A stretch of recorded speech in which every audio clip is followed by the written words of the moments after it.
스승을 모시려 한 왕.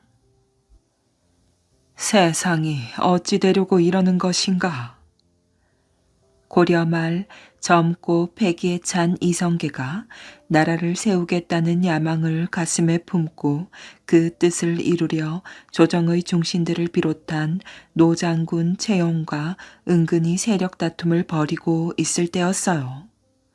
국군은 서서히 기울어져 가고 민심은 흉흉해져 백성들의 고초가 이만저만이 아니었는데도 소위 나라의 녹을 먹는 벼슬아치라고 하는 이들은 제 밥그릇 챙기는 데만 혈안이 되어 있었답니다.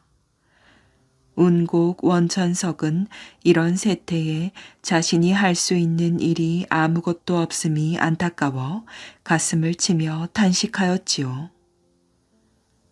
허허, 내가 이곳에서 무엇을 할 수 있으리?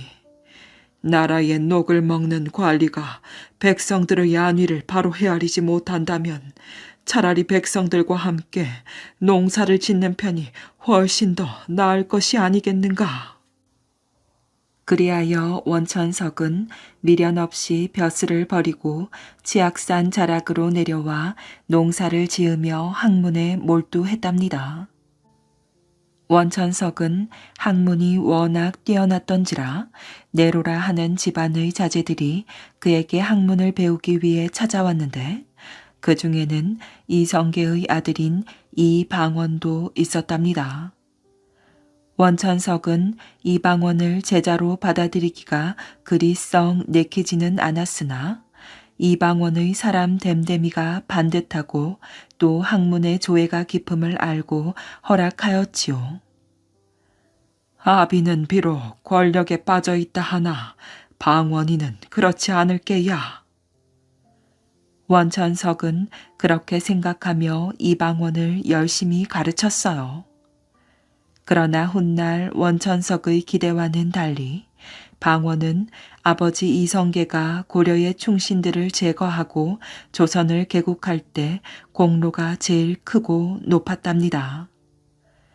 이 소식을 접한 원천석은 씁쓸해한 마음을 숨길 수가 없었지요. 내 방원이만큼은 그렇지 않으리란 믿었거늘. 세상은 하루가 다르게 무섭게 변해갔어요.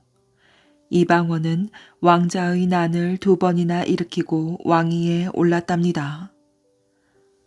내가 잘못 가르쳤구나. 내가 잘못 가르친 게야.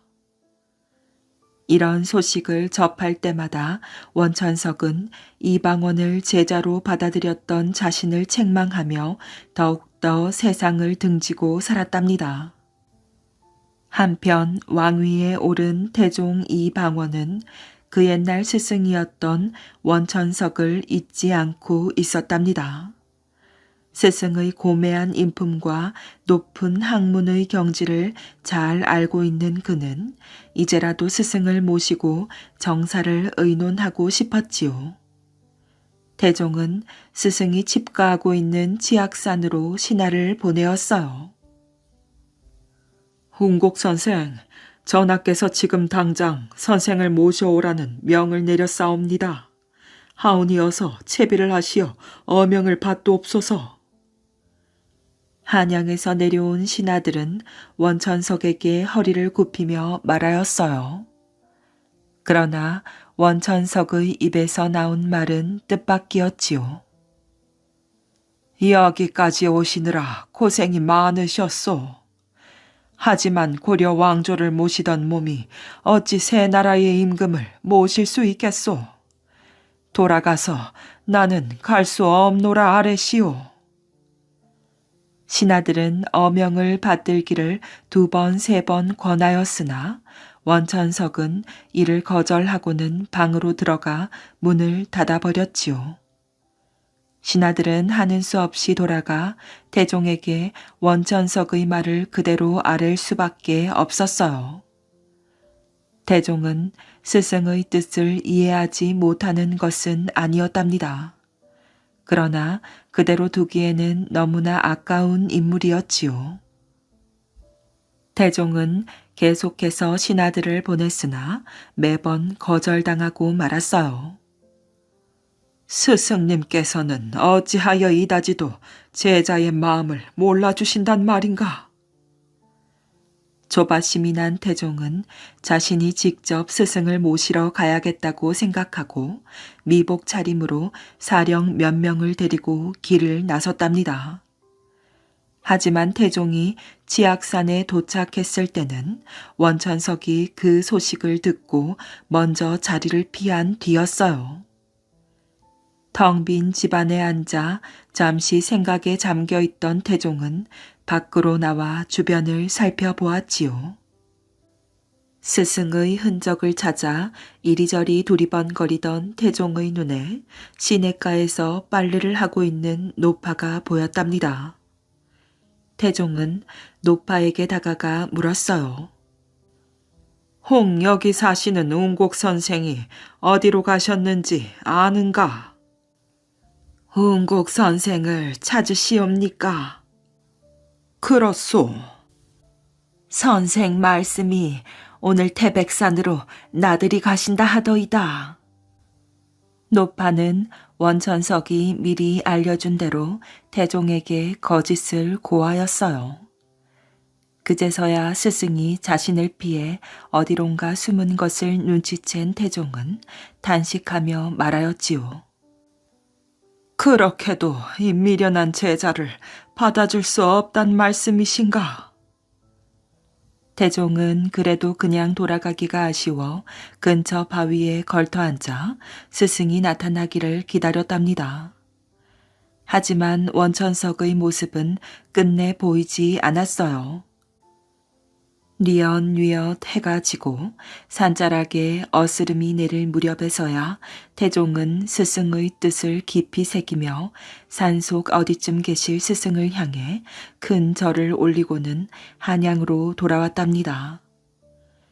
태종이 앉아서 원천석을 기다리던 바위를 일러 사람들은 주필대라 하였고 후에 이름을 바꿔 태종대라 하였답니다.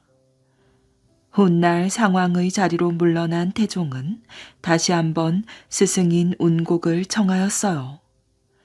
더 이상 거절하기 어려웠던 원천석은 태종을 아련하기 위해 입걸했는데 의관이 아닌 하얀 상복 차림이었지요. 그것은 태종이 형제들과 벌인 사륙에 대한 말없는 항의였어요. 더 이상 원천석을 설득할 수 없다고 여긴 태종은 그 자식에게 벼슬을 주어 스승에 대한 감사의 예를 대신했답니다. 깨어진 벼루. 옛날에 한 사람이 살았는데 이 사람이 배운 것 없고 가난해도 배짱 하나는 두둑해서 평생 남에게 꿀리고 사는 일이 없는 위인이었지요. 게다가 오지랖도 넓을 만큼 넓어서 좋은 일이고 굳은 일이고 남의 큰 일을 보면 제일처럼 달려들어 참견하기를 좋아했답니다. 이 사람 사는 동네에 욕졸 일을 하는 사람이 있었는데 한 번은 그 욕졸의 집 앞을 지나다 보니 안에서 대성통곡하는 소리가 들리거든요. 오지랖 넓기로 치면 둘째 못 갈 이 사람이 그걸 보고 그냥 지나칠 수가 있나요? 대뜸 들어가서 사정을 물었답니다. 이 집에 초상이 났단 말은 못 들었는데 무슨 곡성이요? 그랬더니 욕졸이 울다가 말고 한탄하기를 역졸의 일이라는 것이 나라의 심부름 아니오. 우리 골 감사가 임금님께 진상하는 벼루를 내가 맡아 대궐에 갖다 주기로 되어 있었는데 오늘 아침에 가지고 나서다가 그만 깨뜨려 버렸소. 깨진 벼루를 가져갔다가는 내 모가지가 열이라도 붙어있지 못할 터이니 어찌 통곡할 일이 아니란 말이오. 이러거든요. 듣고 보니 참 딱하게 되었지요. 그런데 이 사람이 무슨 궁리를 했는지 그런 일이라면 아무 걱정 말고 나한테 맡기시오. 내가 아무 뒤탈 없이 벼루를 갖다 주고 올 터이니 어서 벼루나 내놓으시오. 이런단 말이에요. 역졸한테야 그보다 더 고마운 말이 어디 있을까요? 얼른 벼루를 내놓았지요. 이 사람이 벼루를 비단보에 잘 싸가지고 어깨에 메고 서울로 올라갔어요. 그런데 올라가서는 대궐로 가는 것이 아니라 딴 데로 갔어요. 어디로 갔는 거 아니? 그때 한창 새도가 하늘을 찌르는 정승집으로 간 것이지요. 떵떵거리는 정승집이니 그 위세가 얼마나 대단하겠어요. 대문 앞부터 문지기가 여러 지키고 서서 자빈을 막는다고 기세가 등등하였지요. 이 사람이 다짜고짜 정승집 대문을 지키는 문지기들 앞에 가서 너희들 어서 나를 대궐로 인도하여라 하고 거만이 뚝뚝 떨어지게 호령을 했답니다. 문지기들이 보니 행색도 후줄근한 시골뜨기가 보따리를 어깨에 메고 나타나서는 큰 소리를 뻥뻥 치는 것이 참 어이가 없었지요. 그래서 너는 뭐하는 놈인데 여기 와서 행악질이냐? 이 댁이 누구 댁인지 알고나 하는 짓이냐? 하고 욕을 퍼부어 댄단 말이에요. 그럴수록 이 사람은 더 거만하게 버티고 서서 험악한 말을 마구 퍼부어댔어요. 그러니 자연히 옥신각신 싸움이 벌어질 게 아니겠어요. 문지기들이 여럿이 달려들어 밀고 당기고 하는 중에 그만 이 사람이 일부러 벌떡 넘어지면서 대송통곡을 내었지요. 아이고, 이 불안당 같은 놈들이 임금님 벼루를 깨뜨렸네. 아이고, 아이고. 임금님 벼루라는 말에 문지기들이 깜짝 놀랐어요. 아무리 새도 있는 정승집 문지기라도 임금님이라는 말에 기가 안 죽을 수는 없었지요. 그만 겁을 먹고 정승에게 달려가 이러이러한 놈이 와서 옥신각신하다가 임금님 벼루를 깨뜨렸다고 고해 바쳤어요. 정승도 들어보니 예산 일이 아니어서 이 사람을 불러들였답니다. 어찌된 일인지 자초지종을 말하여라. 아이고 대감, 저는 아무고을 감사의 부탁으로 귀한 벼루를 대궐에 가지고 가는 참이었는데 이댁 문지기 놈들이 그만 벼루를 깨뜨려 놓았습니다요. 이 일을 어찌하면 좋겠습니까? 정승이 가만히 생각해 보니 이 일이 알려지는 날에는 저한테 허물이 돌아올 것 같거든요. 저희 집 문지기들이 벼루를 깨었으니 주인한테 허물이 안 돌아올 수가 있을까요? 그래서 좋은 말로 이 사람을 달래었어요. 이 왕지사, 일이 이렇게 된 것을 어쩌겠느냐. 내 그 골 감사에게 사람을 보내 뒤탈이 없도록 해줄 터이니 너는 이 일을 모르는 것으로 하고 그만 내려가도록 하거라. 이쯤만 돼도 얼마나 좋은 일이에요. 죽을 목숨 하나를 살려놨으니 더 바랄 게 없었지요. 그런데도 이 배짱 좋은 사람은 거기서 물러서지 않고 대감께서 뒤탈이 없도록 해주신다니 고맙습니다마는 만약에 이 일이 임금님께 알려지는 날이면 제 모가지가 100개라도 살아날 가망이 없으니 저는 이 길로 아주 멀리 가서 숨어 살아야겠습니다. 그런데 당장 노자가 없어 한 걸음도 뗄 수가 없으니 어찌하면 좋습니까? 이러고 능청을 떠니 정승이 어떻게 하겠어요. 돈냥 깨나 조이 쥐어보냈지요. 그래서 참 애매한 목숨 하나 구하고 저도 횡재를 해서 잘 살았답니다. 의로운 선전관. 경상도 어느 거울에 이희영이라는 사람이 살았답니다. 이희영은 소년 시절에 무과 시험에 합격하였지만 벼슬을 얻지 못하여 하는 일 없이 지내었지요. 10여 년을 어영부영 보내자 집안 살림이 어려워져 더는 놀고 지낼 수가 없었어요. 내가 이러고 있어서는 안 되겠구나. 서울에 올라가 권력이 있는 사람을 찾아가 벼슬을 부탁해보자. 이희영은 이렇게 생각하고 얼마 남지 않은 농가 밭을 팔아 400냥을 마련하여 고향을 떠났답니다. 그는 낙동강을 건너면서 굳은 결심을 하였어요. 내가 벼슬을 하지 못하면 절대로 이 강을 다시 건너오지 않으리라. 집을 떠난 지 며칠이 지나 충청북도 충주의 한 마을에 이르렀어요. 갑자기 소나기가 쏟아졌지요. 이희영은 비를 피하려고 냅다 뛰어 어느 농가에 찾아들었어요. 집주인에게 사정을 말하고 문간방을 간신히 얻었지요. 이윽고 날이 저물어 잠을 청하려고 하였어요. 그런데 갑자기 여인의 처량한 울음소리가 들려왔지요. 대체 누가 저렇게 슬피 울고 있는 걸까? 이희영은 궁금하여 주인에게 물었답니다. 저렇게 딱한 일이 또 어디 있겠습니까? 집주인은 혀를 끌끌 차며 입을 열었어요. 여인의 사정은 이러하였지요. 이희영이 묵고 있는 집 건너집에는 엊그제만 해도 늙은 선비 가족이 살고 있었어요. 그런데 엊그제 선비 부부와 큰아들이 갑자기 세상을 떠나자 딸이 혼자 남았지요.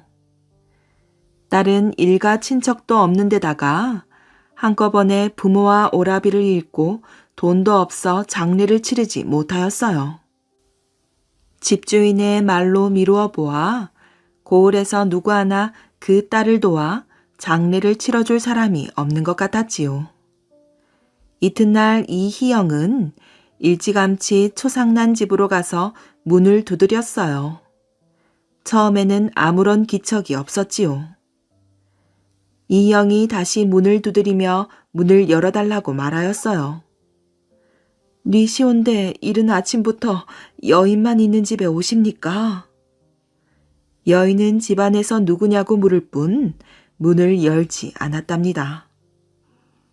얘를 잃지 않고 있구나. 이희영은 속으로 기특하다고 생각하고 찾아온 까닭을 말하였지요. 길을 가다가 댁의 딱한 사정을 듣고 힘이 되어 드릴까 해서 찾아왔소이다.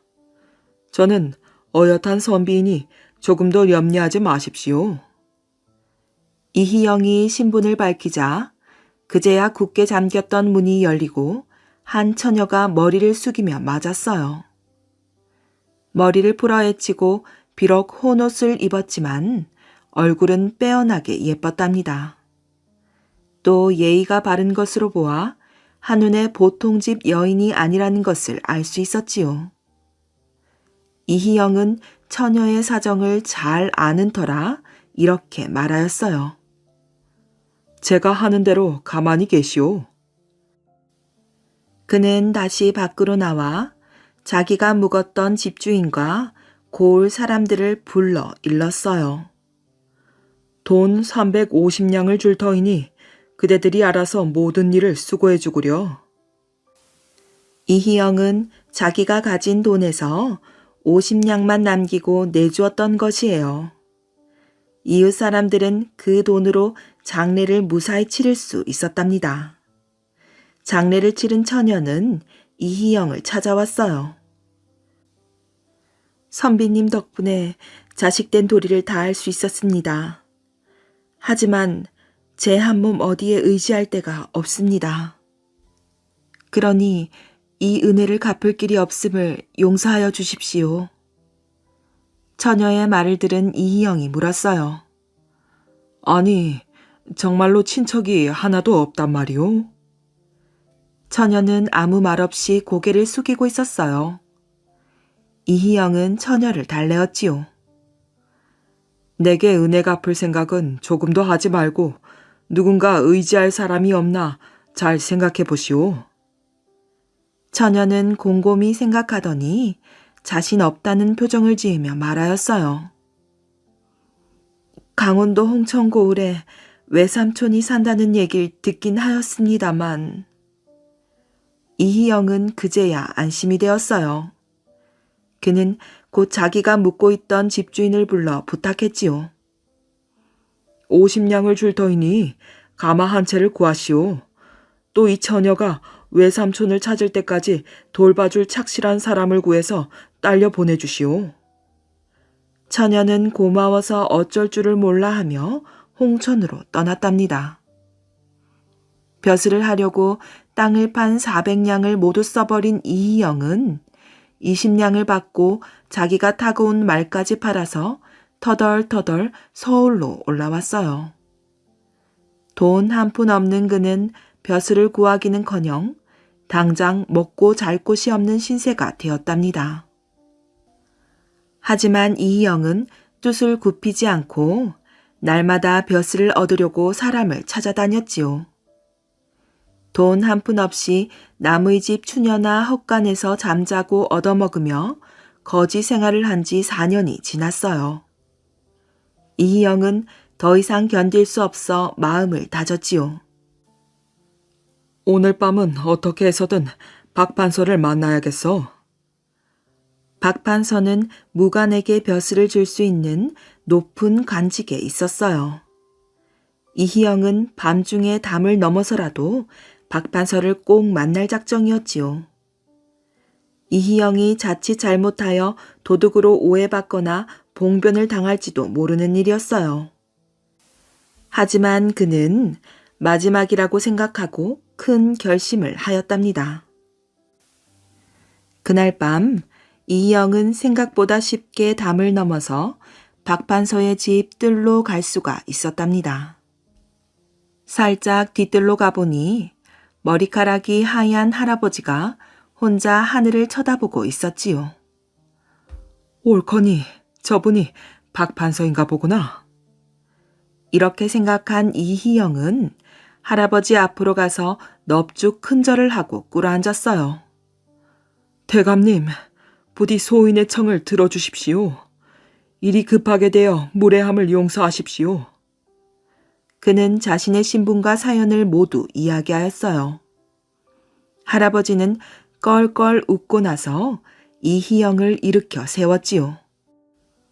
하하하, 내 아들을 찾고 있는 것 같은데 잘못 찾았구려. 보아하니 학문과 재주가 있는 것 같소이다. 하여튼 이것도 인연인데 방에 들어가서 이야기나 나눕시다. 마침 심심하여 내 달 구경을 하던 참이었소. 이희영은 힘이 쭉 빠졌답니다. 그러나 할아버지의 말과 태도가 너그러워 사양하지 않고 할아버지 방으로 갔지요. 할아버지는 여러 가지 까다로운 것을 이희영에게 묻고 또 물었어요. 그리고 이희영의 처지를 동정하는 눈빛으로 말을 하였어요. 그대가 이처럼 고생을 겪었으니 재미있는 일도 많았겠구려. 어디 나한테 겪은 일을 말해주겠소이까? 이희영은 사양할 입장이 아니었지요. 이희영이 이야기를 할 때마다 재미있어하는 할아버지 때문에 보고 겪은 일들을 이것저것 말하였어요. 이야기가 멈추면 할아버지는 재촉하였지요. 또 해주시오.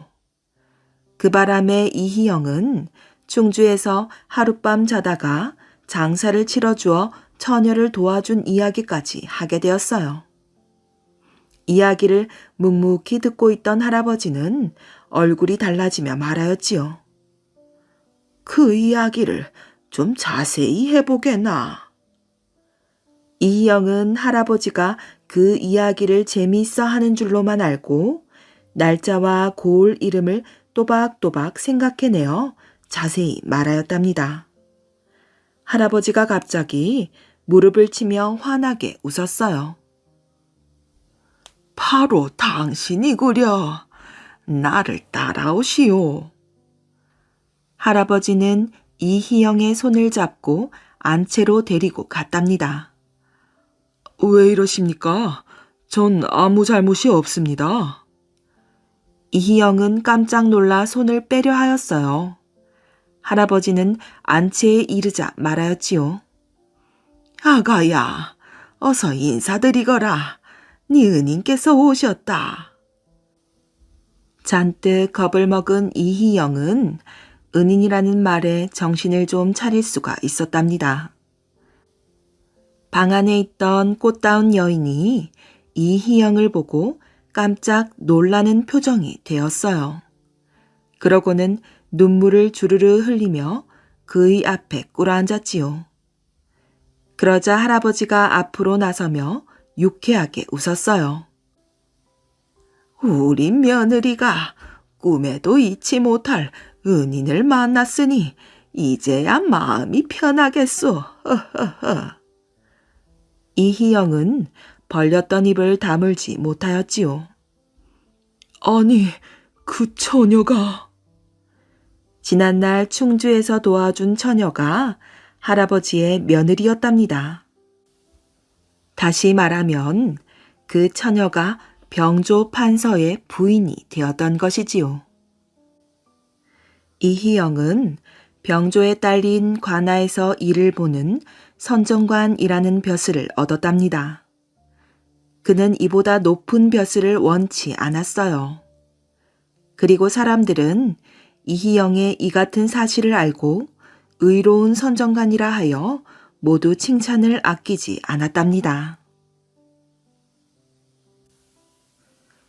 연못 물꼬를 지키는 영꽃. 옛날에 아주 귀한 보물을 둘이나 가지고 있는 복 있는 마을이 있었답니다. 보물 하나는 어려서 어머니를 잃고 홀로 된 아버지와 사는 연희라는 처녀였어요. 연희는 어릴 때부터 아버지를 위해서라면 무슨 일이든 다 했지요. 아버지가 하지 말라고 해도 냇가로 나가 고사리 같은 손으로 빨래를 하고 이른 봄부터 들에 나가 냉이와 달래, 쓴바귀를 캐다가 아버지를 위해 맛깔스럽게 밥상을 차렸답니다. 그뿐만이 아니었어요.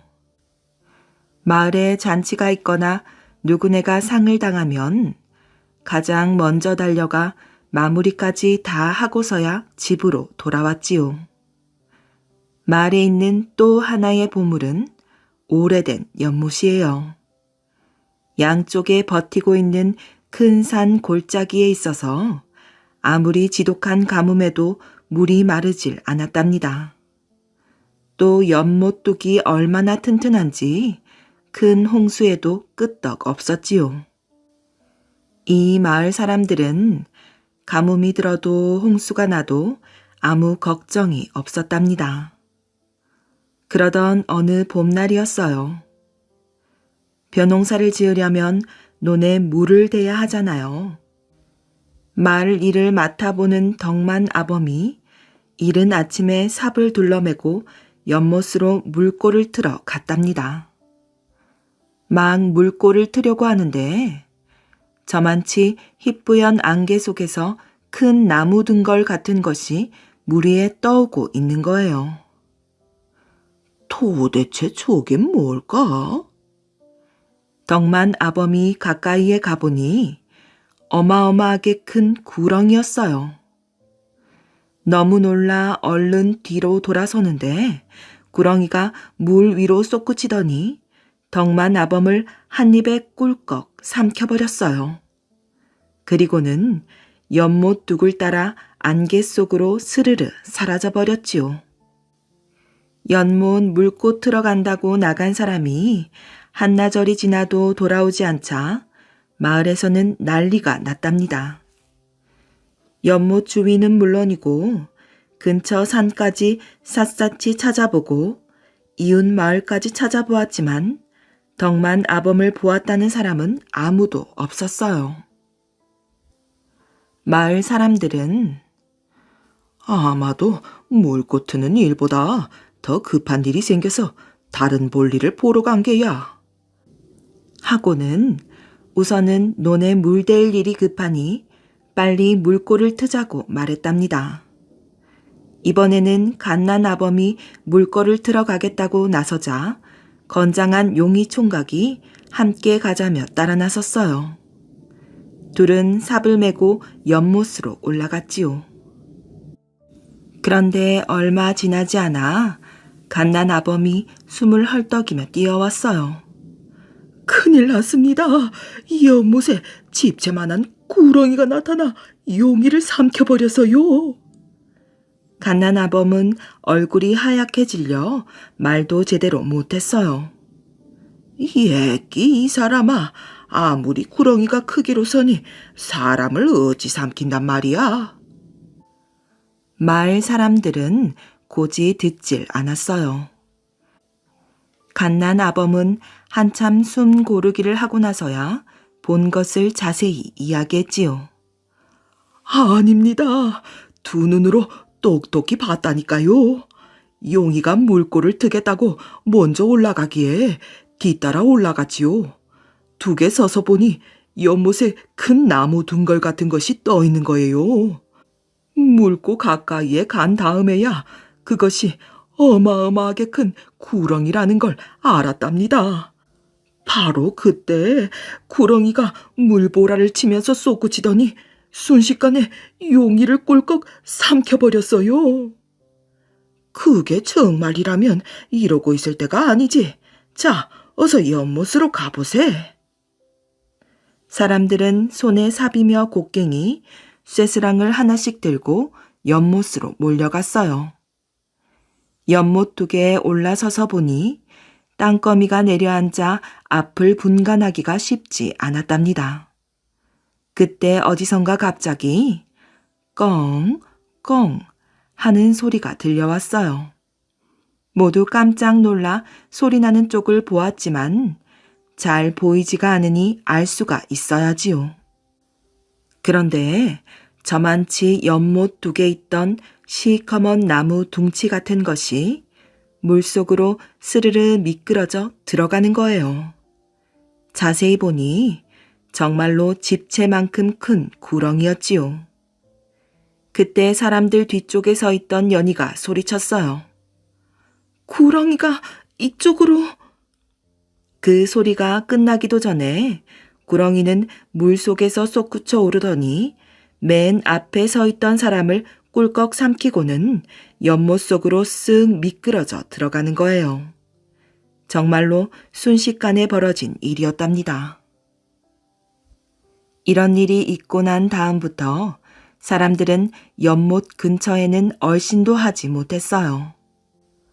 하루라도 빨리 논에 물을 대야 모내기를 할 텐데 하고 걱정만 할 뿐 구렁이가 사람을 집어 삼키는 것을 똑똑히 보았는데 어떻게 물꼬를 틀어 가겠어요. 물이 없어 모내기를 못하면 가을에 추수할 것이 없게 되고 이듬해에는 모두 굶어 죽을 게 뻔했지만 아무도 물꼬를 틀어갈 엄두를 못 내었지요. 날마다 모여 앉아 걱정만 하는 사이에 하루하루 봄날은 흘러가고 노는 바짝 말라가니 마을 사람들은 몹시 애가 탔답니다. 바로 그럴 때 연희가 구렁이를 잡으러 가겠다고 나선 거예요. 마을 사람들이 모두 말렸지만 연희의 각오는 대단했어요. 아니에요.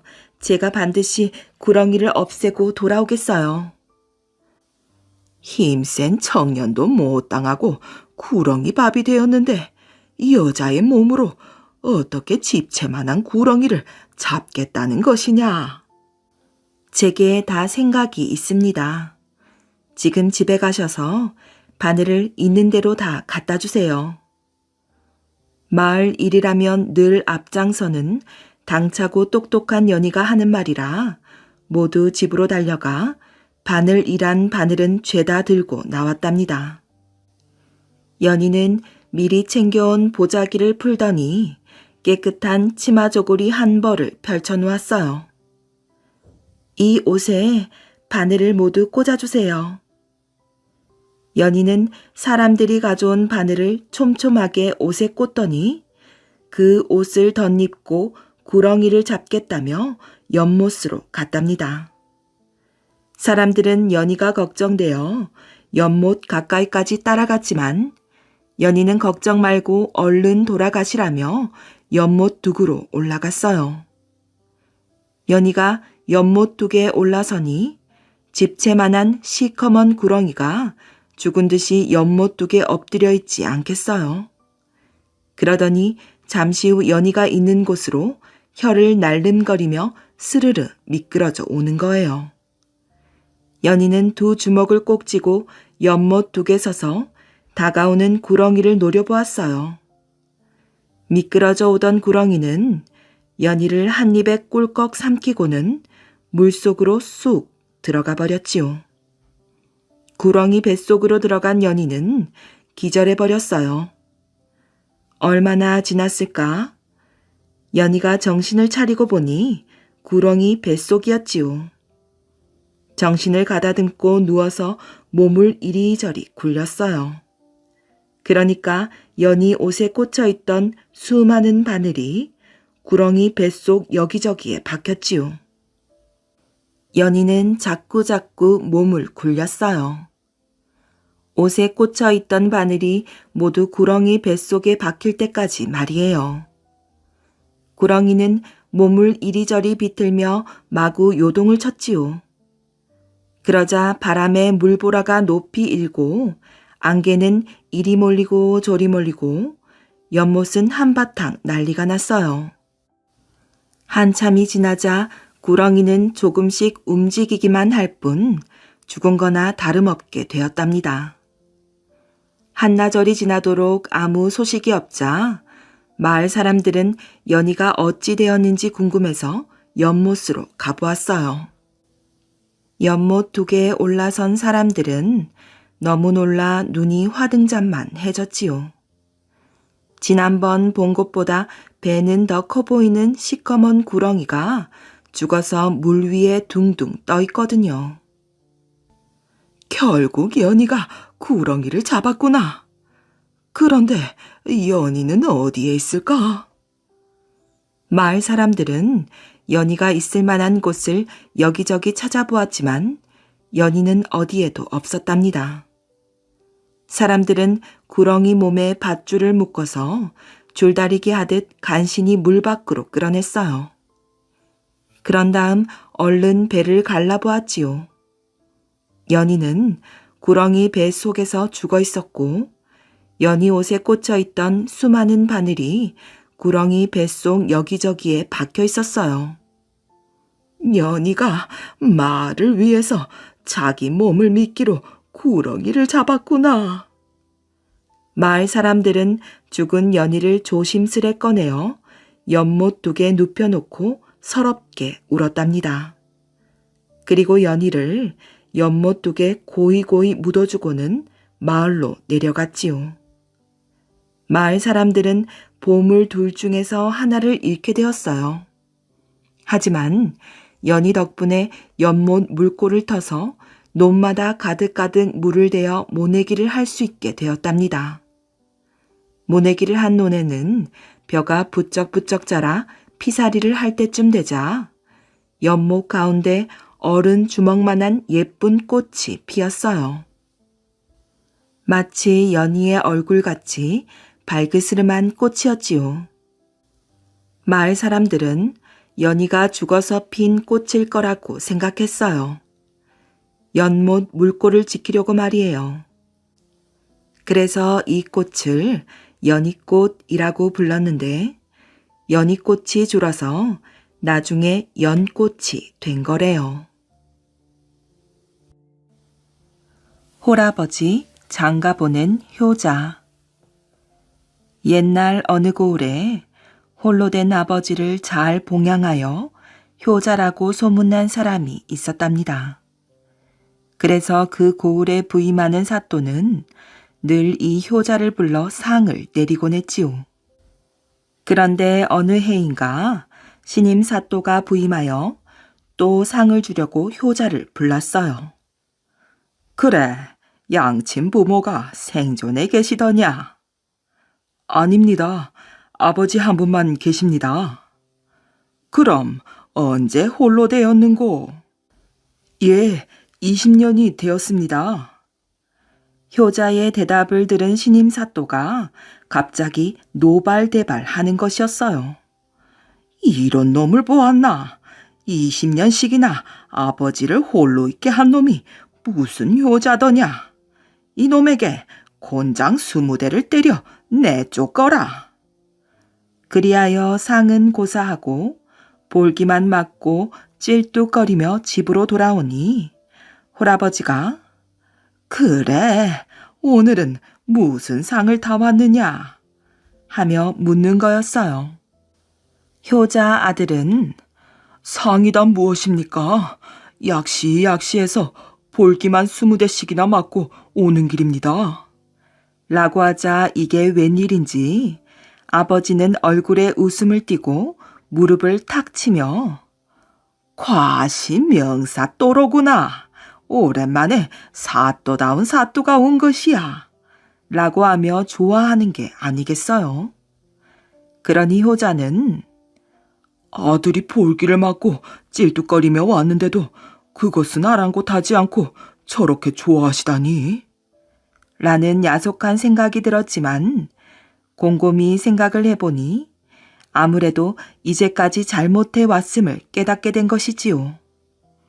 말하자면 자기가 아무리 아침 저녁으로 문안을 드리고 방이 더운지 추운지 진지를 잘 잡수시는지 어떤지를 챙긴다고 하지만 어머니를 대신할 수는 없다는 것을 그제서야 알게 되었어요. 그리하여 그 길로 발벗고 나서서 서모를 모셔드렸지요. 그런데 하루는 사또가 효자를 부르더니 어서 오게나. 그래, 서모를 얻어드렸다고. 아주 잘한 일일세. 라면서 많은 쌀과 비단을 상으로 주는 거였어요. 그리고는 이렇게 물었지요. 그래, 자네 부친이 전과 달라진 게 무엇인고? 사또 나리의 명철하신 가르침을 받아 소인이 비로소 불효를 면하게 되었습죠.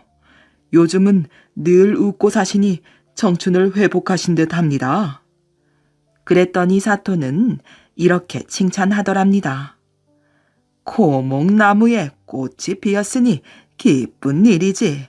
기쁜 일이고 말고. 자네는 효자 중에 효자일세. 돌쇠와 상원암의 떡돌. 아주 오래전의 일이랍니다. 돌쇠라는 총각이 앞 못 보는 누이 동생과 살았어요. 돌쇠는 소몰이를 하며 일을 하였지요. 어느 날 공양미를 모으러 다니는 중을 만났답니다. 여보게 젊은이, 무슨 걱정이라도 있는가? 돌쇠는 누이 동생과 자신의 어려운 처지를 얘기하였어요. 동생의 눈을 뜰 수 있게 하는 길이 한 가지 있기는 한데. 중이 목탁을 두드리다 말끝을 흐렸답니다. 스님, 그게 정말이세요? 눈을 뜰 수 있는 방법이 있단 말씀이세요? 돌쇠는 눈을 동그랗게 떴답니다.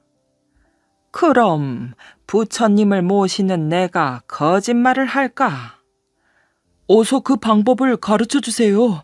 동생이 눈만 뜰 수 있다면 뭐든지 하겠어요. 돌쇠가 간절히 말하자 중은 고개를 끄덕였어요. 그것은 어려운 일이 아니네.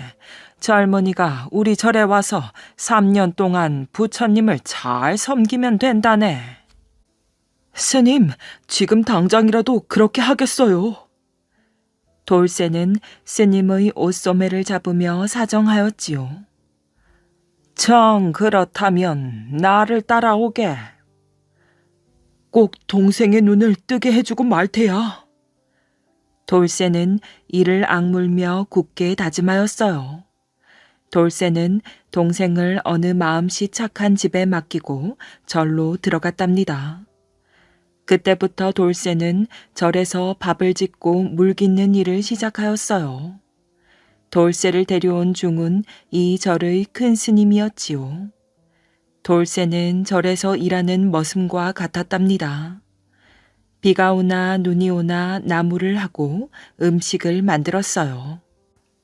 그런데 친절하고 너그럽던 스님은 시간이 지날수록 변해갔지요. 돌쇠야, 왜 이리 밥이 늦는 것이냐? 방은 왜 이리 차냐? 풀은 지핀 것이냐? 그뿐만이 아니었답니다. 마당은 쓴 것이냐? 나뭇잎이 그대로 있지 않느냐? 돌쇠가 하는 일이면 하나하나 트집을 잡았지요. 네 놈이 제대로 일을 하지 않으면 부처님이 노하실 게다. 돌쇠는 그런 말을 들을 때마다 제일 겁이 났어요. 아무리 힘들어도 동생이 눈을 뜰 때까지만 참아보자. 돌쇠는 힘들 때마다 눈앞에 아른거리는 동생을 생각하였지요. 어느새 시간은 많이 흘렀답니다. 나무를 하던 돌쇠는 바위 위에 걸터 앉았어요. 하루, 이틀, 사흘, 나흘. 그래, 아흘에만 있으면 동생이 눈을 뜨게 된다. 돌쇠는 흐뭇한 마음으로 자리를 털고 일어났지요. 5월 단오를 앞둔 어느 날 아침이었어요. 큰 스님이 돌쇠를 불렀답니다.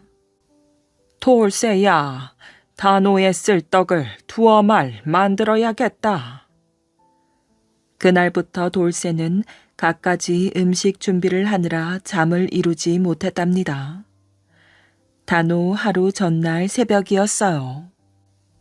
돌쇠는 떡살을 안치려고 바위 굴에 두고 온 떡시루를 가지러 갔답니다. 이게 어디 갔지? 오늘 한 번 더 닦으려고 분명히 여기에 놓아두었는데. 돌쇠는 눈을 비비며 다시 찾아보았어요. 아무리 찾아도 떡시루는 보이지 않았지요. 바위굴 물 속에 넣어놓은 떡시루가 떠내려갈 리도 없었지요. 큰일 났네. 이 깊은 산 중에 누가 와서 가져간 것도 아닐 텐데. 돌쇠는 생각만 해도 가슴이 철렁 내려앉았답니다. 큰 스님이 아시면... 버럭 화를 내실 스님의 얼굴이 떠올랐지요. 돌쇠는 달리 방법이 없자 큰 스님께 사실대로 얘기하였어요. 뭐라고? 이거 큰일이구나. 부처님이 노하셔서 너의 동생이 영영 앞을 볼 수 없게 되면 어쩔 셈이냐? 큰 스님의 말에 돌쇠는 눈앞이 캄캄해졌답니다. 돌쇠는 속이 타서 하루 종일 떡시루만 찾아다녔어요. 골짜기를 샅샅이 뒤져보았지만 떡시루는 보이지 않았지요. 일을 어쩌면 좋지. 3년 동안 고생한 게 헛수고가 되면... 고생스러웠던 지난 3년을 생각하니 돌쇠의 눈앞이 뿌옇게 흐려졌답니다. 앞을 보지 못하는 동생의 모습을 생각하니 더욱 가슴이 아팠어요. 연못 옆 바위에 앉아있던 돌쇠는 달빛에 빛나는 물속을 들여다보았답니다. 내가 이런 모습으로 동생에게 가느니 차라리... 돌쇠는 바위에서 내려와 연못을 뚫어져라 쳐다보더니 갑자기 물속으로 뛰어들었어요. 순식간에 벌어진 일이었지요. 돌쇠는 물속 깊이 빠져 들어갔답니다. 한참을 내려가던 돌쇠의 몸이 번쩍 들리는 것 같더니 노랫소리가 들렸지요. 이게 무슨 소리지? 죽은 게 아니란 말인가? 그때 돌쇠의 눈앞에 화려하고 웅장한 궁전이 솟아올랐어요. 용궁을 지키던 문지기가 돌쇠에게 다가왔지요. 용왕님께서 당신을 데리고 오라고 하셨습니다. 돌쇠는 문지기를 따라 들어갔어요. 세상에 이런 곳이 있을 줄이야. 돌쇠는 용궁의 황홀한 광경에 놀라 눈을 깜빡거렸답니다. 용왕은 푸른 옷에 긴 수염을 하고 있었어요. 그대는 누구길래 여기까지 내려온 것이요? 용왕은 비단 부채를 흔들며 돌쇠를 바라보았지요. 돌쇠는 용왕에게 그동안 있었던 일을 솔직하게 얘기하였어요. 그거 참 안 된 일이로다. 시루 때문에 죽으려 하다니 모든 게 우리 죄로구나. 용왕은 고개를 끄덕이며 미안한 표정을 지었답니다. 그게 무슨 말씀이십니까? 사실은 봄 날씨가 화창하여 바깥 세상에 나갔다가 바위굴에서 이 시루를 보고 신기해서 가져왔는데 내가 가져온 시루 때문에 그대가 그런 일이 있게 될 줄은 정말 몰랐소. 돌쇠는 그제야 시루를 잃어버린 이유를 알게 되었어요. 나의 경솔한 행동을 용서해 주시오. 돌쇠는 용왕의 표정을 보며 어찌할 바를 몰랐답니다. 용왕은 아들을 불렀어요. 저 손님에게 좋은 음식과 옷을 드리고 잘 모시도록 해라. 네, 분부대로 하겠습니다.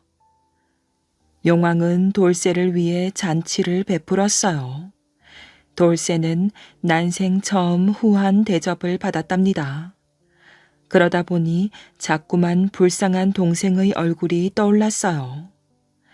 맛있는 음식과 떡을 보니 더욱 그리웠지요. 왜 갑자기 얼굴 표정이 어두워진 것이오? 사실은 앞을 못 보는 누이 동생이 있어온데. 돌쇠의 사정 얘기를 들은 용왕은 수염을 쓰다듬었답니다. 그대의 마음을 알겠소. 무슨 소원이든 들어줄 터이니 말해보시오. 돌쇠는 잠시 머뭇거렸어요. 제 평생의 소원은 동생이 눈을 뜨는 것입니다. 그렇게만 해주신다면 이 은혜 잊지 않겠습니다. 용왕은 돌쇠를 물끄러미 바라보며 고개를 끄덕였어요. 내 그대의 소원을 들어주겠소. 걱정 말고 떠나시오. 돌쇠는 잃어버렸던 떡시루를 어깨에 메고 물 밖으로 나왔답니다. 물 밖으로 나와 보니 옷소매에는 떡 2개가 있었어요. 절에 도착하니 눈을 뜬 동생이 기다리고 있었지요. 돌쇠는 동생을 데리고 절을 떠날 수 있게 되었어요. 이때 돌쇠의 옷자락에서 떡이 떨어졌답니다. 큰 스님은 돌쇠의 옷에서 나온 떡이 의심스러워 얼른 주었지요. 갑자기 2개의 떡이 몽글몽글 부풀어 올랐답니다. 꿀꺽 침을 삼키던 스님은 떡을 한 입 베어 물었어요. 그때였지요. 스님이 베어 문 떡은 순식간에 바위만큼 커졌어요. 떡은 쿵 하는 요란한 소리를 내며 땅바닥으로 떨어져 버렸답니다. 이때부터 상원암이라는 절에 떡돌이 생겼다고 한답니다. 마을을 빛낸 효자. 나 먼저 들어갈게. 늦으면 어머님께서 걱정하시거든. 그러지 말고 조금만 더 있다 가자. 씨름은 곧 끝날 텐데. 친구들은 향덕을 붙잡았어요. 그러나 향덕은 벌써 마을 쪽으로 걸음을 옮기고 있었지요. 정말 못 말리는 효자라니까. 매일 어머니 걱정만 하는 친구인데 씨름이 눈에 들어오겠어. 친구들은 저마다 한마디씩 하였지요. 다른 친구들이 절 구경을 갈 때 향덕이는 아버지 옆에서 호미를 닦고 있었어요. 모두들 산으로 들로 사냥을 나갈 때에도 향덕이는 닭에게 모이를 주었어요. 어머니를 도왔던 것이지요. 그러니 모두들 효자라고 칭찬할 수밖에요. 안녕하세요. 아이고, 향덕이구나. 집에 가는 길인가 보지? 예, 다치신 다리는 좀 어떠세요? 향덕이는 동네 어른들을 만나면 늘 상냥하게 인사를 하였지요. 향덕이 같은 아들 하나 있으면 얼마나 좋을까? 아이고, 이 사람 욕심도 많지. 난 우리 도리 녀석이 향덕이를 눈꽃만큼만 닮았대도 업고 다니겠네. 동네 사람들은 모두 향덕이를 칭찬하느라 시간 가는 것을 잊곤 하였어요. 향덕이는 신라 경덕왕 때 사람이었지요. 형제가 없는 가난한 집안의 외동 아들이었어요. 식구는 적었지만 향덕의 집엔 웃음이 그칠 날이 없었지요. 향덕이가 정성을 다해 부모님을 모셨기 때문이에요. 향덕이는 온 마을 사람들이 알아주는 효자였어요. 여름이면 시원한 자리를 찾아 어머니를 쉬시게 하였지요. 겨울이 되면 방이 추울까봐 일찍 일어나 불을 피웠어요. 늙은 어미가 너만 고생시키는구나. 이제 그만 들어가렴. 불은 내가 피우마. 아니 어머니, 겨울바람이 이렇게 차가운데 부엌엔 왜 나오셨어요? 괜찮다. 넌 어제도 늦게까지 일을 했지 않느냐. 어서 들어가서 잠깐만이라도 눈을 더 붙이렴. 원, 어머니도? 저야 젊은데 무슨 걱정이세요? 빨리 들어가세요. 잘못하다가는 감기 드시겠어요. 향덕이는 걱정스러운 표정을 지으며 어머니를 방으로 들어가시게 하였지요. 그러던 어느 날 향덕이에게 아주 불행한 일이 닥쳤어요. 쌀이 떨어졌던 것이지요. 향덕이는 부모님께 밥을 지어 올릴 수가 없었답니다. 보통 때 같으면 다른 집에서 빌릴 수 있었을 거예요. 하지만 모두들 곡식이 없어서 굶고 있었지요. 도대체 어디에 가야 쌀을 구할 수 있을까요? 아침에 소나무 껍질로 끓인 죽을 드신 게 전부니 어머님께서 무척 시장하실 거야. 어쩌면 좋지? 향덕은 부모님이 걱정이었어요. 아버지는 아들이 마음 아파할까봐 배고프다는 말도 마음 놓고 하지 못하였지요. 그런데 흉년으로 벼 이삭 하나 거두어들이지 못한 마을에 전염병까지 돌아 속을 썩였지요. 향덕의 아버지도 그 병으로 앓아 누웠어요. 어머니는 코에 상처가 생겼지요. 여름철이라 상처는 쉽게 낫지 않았지요. 향덕은 아침 저녁으로 어머니의 상처를 입으로 빨았어요. 그 속에 든 독을 없애기 위해서였지요. 상처를 빨 때마다 입속으로 고름이 흘러들었어요. 미처 뵙지 못하고 삼킬 때도 있었지요. 그러나 향덕은 그것을 더럽다고 생각하지 않았답니다. 그보다는 어머니의 아픔을 덜어드려야 한다는 생각이 앞섰던 거예요.